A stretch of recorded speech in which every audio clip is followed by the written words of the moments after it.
Meet Wilbur. He's been helping me clear the underbrush all season. Today's his last landscaping job.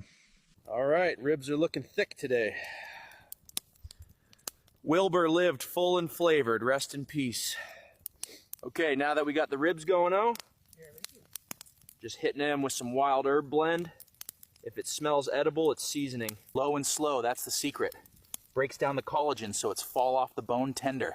Takes time, but hey, I've got a few hundred years. Found this BBQ sauce back at that abandoned camp last week. Yeah.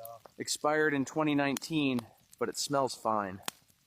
All right, ribs are done, mouths are ready.